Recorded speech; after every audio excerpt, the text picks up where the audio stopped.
Useless জিনিসও অনেক সময় অনেক কাজে লাগে লীলা। তাই সরি বলা বন্ধ করো, আর কাইলের জন্য অপেক্ষা করা বন্ধ করো। সে এখানে আসবে না। তাই লেইলা, কান্না করো, and even better if you beg. এরপরে দৃশ্যপট পরিবর্তন হয় এবং আমরা দেখতে পাই মেথিয়াস তার বন্ধুদের সাথে গল্প করছে। সে আবারও পার্টিতে ফেরত চলে এসেছে। মেথিয়াস মনে মনে ভাবতে থাকে, লেইলা অনেক সুন্দরভাবে কান্না করেছিল, তাই আমিও খুশি মনে তার জুতোটা তাকে ফেরত দিয়ে দিয়েছি। আমি যখন বাগানের শেষ প্রান্তে পৌঁছে গিয়েছিলাম তখনও লেইলা কান্না করে যাচ্ছিল। অদ্ভুতভাবেই তার কান্না দেখে আমার সেই বিচ্ছিরি অনুভূতিগুলো সব গায়েব হয়ে গিয়েছিল, যে অনুভূতিগুলো কায়েল এবং তাকে একসাথে দেখে এবং ক্লাউডিনকে কিস করার সময় লেইলাকে দেখে আমার হয়েছিল। মেথিয়াস দেখতে পায় লেইলা আবারও পার্টিতে ফেরত চলে এসেছে।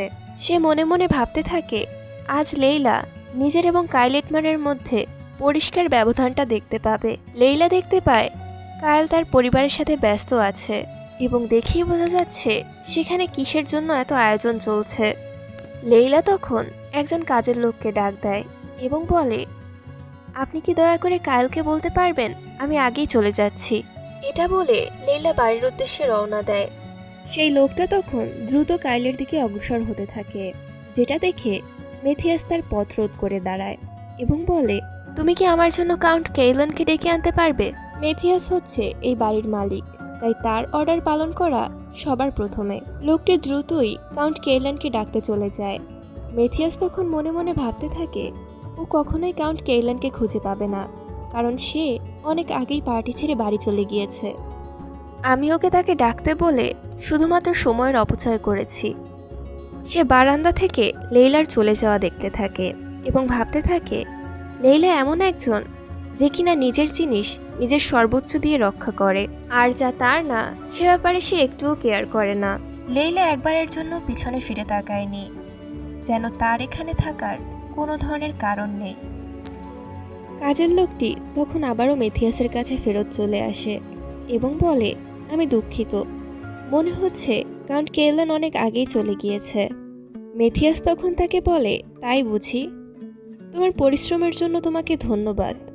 লোকটা এবার কাইলের কাছে চলে যায় এবং মেথিয়াস উপর থেকে ব্যাপারটা দেখতে থাকে।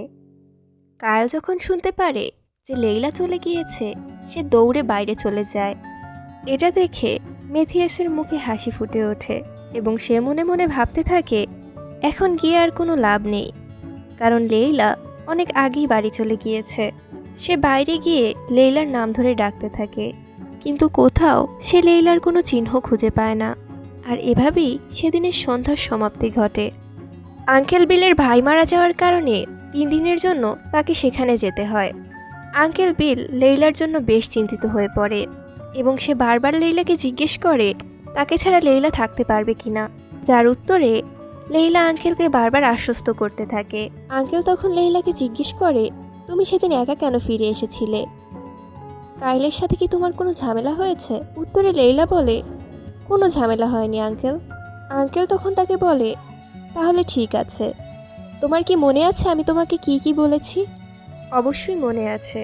আমার ঠিকভাবে দরজা জানালা লাগিয়ে থাকতে হবে এবং ঘুমানোর সময় হান্টিং রাইফেলটা আমার পাশে নিয়ে ঘুমাতে হবে। সন্দেহভাজন কাউকে দেখলেই গুলি করে দিতে হবে। ঠিকভাবে খাওয়া দাওয়া করতে হবে এবং মনোযোগ দিয়ে পড়াশোনা করতে হবে। আঙ্কেল বিল তখন আরও বলে, যদি তোমার একা একা খারাপ লাগে তাহলে তুমি কাইলকে আসতে বলতে পারো। আঙ্কেল বিল কিছুক্ষণ চুপ করে থাকে এবং মনে মনে চিন্তা করে, ভালোভাবে চিন্তা করে দেখলে কাইলই সবচেয়ে বেশি ভয়াবহ। সেদিনই আমি প্রথম বুঝতে পেরেছিলাম কাইল আর আগের মতো নেই। আঙ্কেল বিল তখন লেইলাকে বলে, ওর কথা বাদ দাও, আর যদি ও চলেই আসে তাহলে অবশ্যই নিশ্চিত করবে যেন সন্ধ্যা হওয়ার আগে ও আবার বাড়িতে ফেরত চলে যায়, আর যদিও যেতে না চায় তাহলে ওকে পিটিয়ে বের করে দেবে। আঙ্কেল বিল লেইলাকে বিদায় জানিয়ে চলে যায়। লেইলার বেশ খারাপ লাগতে থাকে, যদিও এটা কেবলমাত্র 3 দিনের ব্যাপার, কিন্তু লেইলা আঙ্কেলকে ছাড়া কখনোই থাকেনি, তাই তার বেশ খারাপ লাগছিল। অন্যদিকে কায়েল, সে যতবারই লেইলার সাথে দেখা করার চেষ্টা করছিল, লেইলা বারবারই তাকে বলছে সে ব্যস্ত আছে, সে বাসায় নেই বা সে কোনো কাজে যাচ্ছে। আজও তার ব্যতিক্রম কিছু হয়নি। লেইলা চিঠিতে লিখেছে সে লাইব্রেরিতে যাচ্ছে, তার ফিরতে দেরি হবে, তাই কায়েল যেন তার জন্য অপেক্ষা না করে। কায়েল তখন মনে মনে ভাবতে থাকে, প্রথমে আমি নিশ্চিত ছিলাম না, কিন্তু এখন আমি নিশ্চিত লেইলা আমাকে অ্যাভয়েড করছে। আমি এত বড় কাপুরুষ কেন? আমি কেন তার কাছে ফিরে যেতে পারলাম না? আমার যে কোনো মূল্যে তার কাছে ফিরে যাওয়া উচিত ছিল। আমার খুবই অশুভ একটা অনুভূতি হচ্ছে। যদি এমনটাই চলতে থাকে তাহলে লেইলাকে হয়তো আমি চিরদিনের জন্য হারিয়ে ফেলব। না, এটা আমি কখনোই হতে দিতে পারি না। সে মনে মনে ভাবতে থাকে, যে করেই হোক আমার লেইলার সাথে দেখা করতেই হবে। তার কাছে ক্ষমা চেয়ে আমার তার রাগ ভাঙাতে হবে।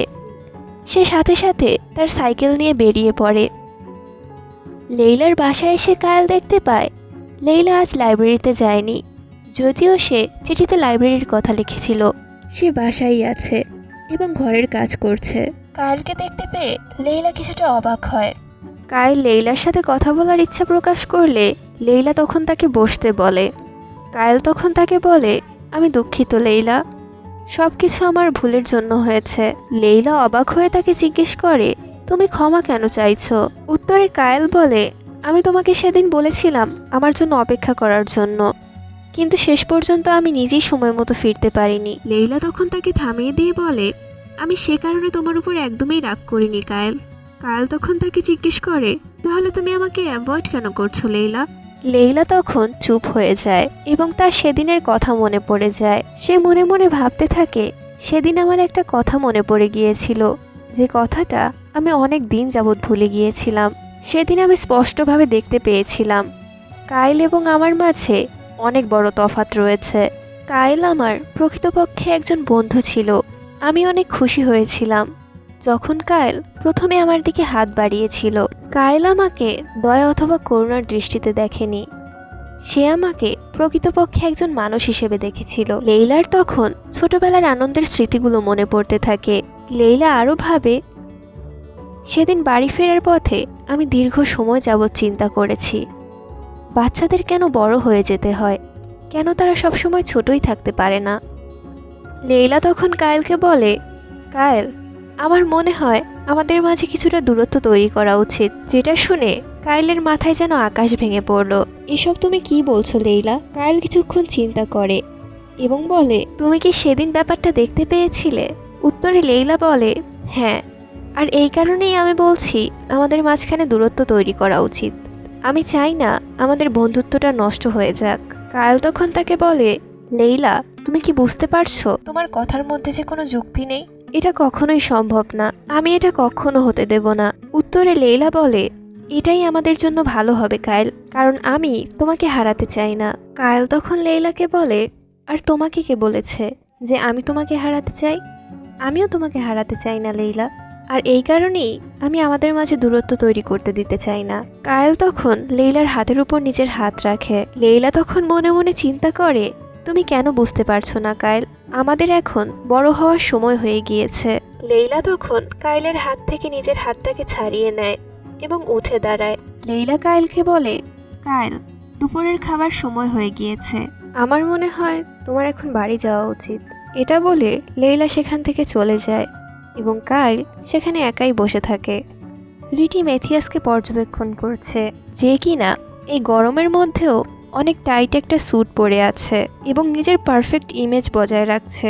রিটি ম্যাথিয়াসের দিকে তাকিয়ে তাকিয়ে ভাবতে থাকে এবং ম্যাথিয়াসের পোষা পাখিটা তার সাথে দুষ্টুমি করে বেড়াচ্ছে।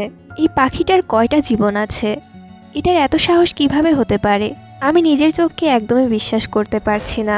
যে লোক এত বছর যাবৎ কেবলমাত্র পাখি শিকার করে এসেছে, সে কোনো পাখির এতটা যত্ন নিতে পারে। রিটি তখন ক্লাউডিনের দিকে কিছুটা ঝুঁকে আসে এবং তাকে বলে, ক্লাউডিন, তুমি এঙ্গেজমেন্টের দিন ইয়েলো কালারের একটা ড্রেস পরলে কেমন হয়? আমার মনে হচ্ছে ম্যাথিয়াস তাহলে তোমাকে আরও বেশি পছন্দ করবে। যেটা শুনে ক্লাউডিন বলে, একদমই না, এবং কিছুটা কঠোর হয়ে বলে, আমি হলুদ রঙকে ঘৃণা করি। আমার মনে হয় ওটা একটা অসভ্য রং। যেটা শুনে রিটি হাসতে হাসতে বলে, তুমি ভবিষ্যতে এই রাজ্যের অন্যতম একজন শক্তিশালী নারী হতে চলেছ, যে কিনা এই রাজ্যের রানীকেও টক্কর দিবে। সেই তুলনায় হলুদ রংটা সত্যিই বেমানান। ক্লাউডিন তখন তাকে থামতে বলে। নিজের হাতে থাকা নিউজ পেপারটা টেবিলের উপর রাখতে রাখতে রিটি বলে, সবাই তো এটাই বলছে, লজ্জা পাবার কি আছে? আচ্ছা ক্লাউডিন, আমাকে একটা কথা বলো তো, বর্তমানে তোমার অনুভূতি কি?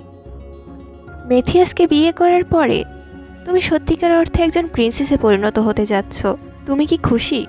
রিটির কথার মধ্যে অদ্ভুত এক ধরনের দুঃখ ছিল। ক্লাউডিন তখন হঠাৎ করেই চুপ হয়ে যায় এবং কিছুক্ষণ পরে সে রিটির হাতের মধ্যে সুই দিয়ে একটা ছোট্ট খোঁচা দেয় এবং রিটি ব্যথা পেয়ে অনেকটা চমকে ওঠে। ক্লাউডিন তখন তাকে বলে, এটা অতিরিক্ত বকবক করার জন্য তোমার শাস্তি। তাহলে আজ এই পর্যন্তই, কথা হবে এর পরের এপিসোডে। ততদিন পর্যন্ত সবাই ভালো থাকুন, সুস্থ থাকুন এবং গল্পের সাথে থাকুন।